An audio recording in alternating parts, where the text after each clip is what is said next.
بسم الله الرحمن الرحيم. السلام عليكم ورحمة الله وبركاته. الحمد لله حمدا كثيرا طيبا مباركا فيه، والصلاة والسلام على سيد المرسلين محمد وآلہ وصحبہ اجمعین، اما بعد۔ حاضرین و ناظرین، یہ درس نمبر 2195 ہے اور آج سورۃ القلم کی 5 آیتوں کی تلاوت اور تشریح کی جائے گی۔ آیت نمبر 10 تا 14۔ اعوذ باللہ من الشیطان الرجیم، بسم اللہ الرحمن الرحیم۔ ولا تطع كل حلاف مہین ہماز مشاء بنمیم مناع للخیر معتد اثیم عتل بعد ذلك زنیم ان كان ذا مال وبنين صدق اللہ العظیم۔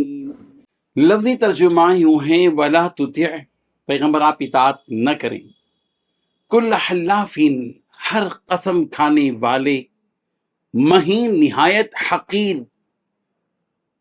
ہماز بڑا ہی جو عجیب ہو اس کی، مشائم بنمیم چلتا پھرتا چغل خور، مناع بہت روکنے والا، للخیر بھلائی سے، معتدن حد سے گزرنے والا، اثیم سخت گنہگار ہے، اس کی اطاعت مت کی، عتل اجڑ، بعد ذالک علاوہ ازیں زنیم حرام زدہ بھی ہے، ان یہ کہ کانا ہے وہ، ذا مال و بنین مال اور اولاد والا۔ ترجمہ یوں ہے، اور کسی بھی ایسے شخص کی باتوں میں نہ آنا جو بہت قسمیں کھانے والا، بے وقعت شخص ہے، تانے دینے کا عادی ہے، چغلیاں لگاتا پھرتا ہے، بھلائی سے روکنے والا ہے، زیادتی کرنے والا ہے، بد عمل بد مزاج ہے، اور اس کے علاوہ نچلے نسب والا بھی، صرف اس وجہ سے کہ وہ بڑے مالدار، مال اور اولاد والا ہے۔ ان 5 آیتوں میں 7 باتیں بیان کی گئی ہیں۔ پہلی بات، اے نبی، آپ کسی بھی ایسے شخص کی باتوں میں نہ آئیے جو بہت قسمیں کھانے والا، بے وقعت ہے۔ دوسری بات، جو تانا دینے کا عادی ہو۔ تیسری بات، جو چغلیاں لگاتے پھرتا ہو۔ چوتھی بات، جو بھلائی سے روکنے والا ہو۔ پانچویں بات، جو زیادتی کرنے والا، بد عمل اور بد مزاج ہو۔ چھٹی بات، ان سب کے علاوہ جو نچلے نسب والا بھی ہو۔ ساتویں بات، صرف اس وجہ کہ وہ بڑے مال اور اولاد والا ہے۔ بزرگان محترم، اللہ کے نافرمانوں کی بات ماننے سے روکنے کے بعد اللہ تبارک و تعالیٰ پیارے پیغمبر صلی اللہ علیہ وسلم کو چند مخصوص بری صفتوں کے حامل شخص کی بات ماننے سے منع کر رہے ہیں کہ جس آدمی میں اتنی ساری خرابیاں ہوں، اس میں کوئی بھلائی کا ہونا اور اس کی طرف سے بھلائی کی بات کا نکلنا ممکن نہیں ہے، لہذا پیغمبر آپ ایسے شخص سے دور ہی رہیے، یہی بہتر ہے آپ کے لیے۔ چنانچہ ان بری صفتوں کا ذکر کرتے ہوئے فرمایا کہ اے نبی، آپ ہر اس شخص کی باتوں میں نہ آنا جو بات بات پر جھوٹی قسمیں کھاتا پھرتا ہو، کہ اس کی بات کا کوئی اعتبار نہیں، اور اپنی بات کا اعتبار دلانے کے لیے اسے قسموں کا سہارا لینا پڑتا ہو۔ اپنی اس حرکت کی وجہ سے وہ اپنی حیثیت اور وقت کھو بیٹھا ہو کہ لوگوں کے درمیان اس کی کوئی عزت ہی نہیں، اور ساتھ ہی وہ لوگوں کو تانا دیتے پھرتا ہو، چغلیاں لگاتا ہو، بھلائی کے کام سے لوگوں کو روکتا ہو، لوگوں پر ظلم و زیادتی کرتا ہو۔ نہ ہی اس کی عادتیں اچھی ہیں، نہ ہی اس کا عمل، بڑا ہی بد مزاج اور نچلے نسب والا، یعنی ولد الزنا ہے، کہ جس سے خیر کی کوئی امید ہی نہ رکھتا ہو۔ اور ایک نیک اور اچھی عادت کا مالک شخص ایسی آدمی کی صحبت تک اختیار کرنے اور اس کے ساتھ بیٹھنے کو گوارا نہیں کرتا۔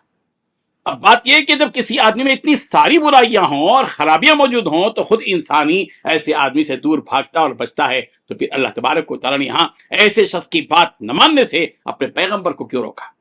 اس کا جواب اگلی آیت میں دیا گیا ہے کہ اگرچہ کسی انسان میں ہزاروں خرابیاں اور برائیاں موجود ہوں، لیکن اگر اس کے پاس مال زیادہ ہو اور کثیر اولاد والا ہو، بہت زیادہ اولاد والا ہو، تو ایسی صورت میں انسان اس کی تمام برائیاں اور خرابیوں کو بھول جاتا ہے.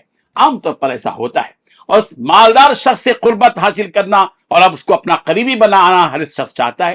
انسان کی نظر میں مالداری کا ایسا مقام ہے کہ وہ ہر برائی پر پردہ ڈال دیتی ہے. ہم دیکھتے ہیں یہ بات بڑا سیٹ ہوتا ہے، اس کے اندر خرابیاں وہ چھپ جاتی ہے. مالداری آدمی کے اندر کی عیبوں اور خرابیوں کو چھپا دیتی ہے. اسی لیے اللہ تبارک و تعالیٰ نے اس بات کو واضح فرما دیا کہ ہماری نظر میں مالداری اور کثیر اولاد ہونے والا کسی اہمیت کا حامل نہیں، اور نہ ہی انسان کو ان چیزوں کی اہمیت اپنے دل میں بٹھانی چاہیے. اہمیت تو اچھی صفات، اچھے عادات، اچھے اخلاق، عمدہ اخلاق، اعلیٰ کیریکٹر کا ہو کہ جو کہ انسان کو افضل بناتی ہے. انسان مال سے افضل نہیں بنتا، بلکہ آدمی اپنے کام، اپنے اقدام، اپنے عمل، اپنا اخلاق، اپنے کردار، اپنے کیریکٹر سے افضل بنتا ہے. جیسا کہ نبی محمد صلی اللہ علیہ وسلم نے فرمایا ان من خیارکم احسنکم اخلاقا، کہ تم میں سب سے بہتر وہ شخص ہے جس کے اخلاق سب سے اچھے.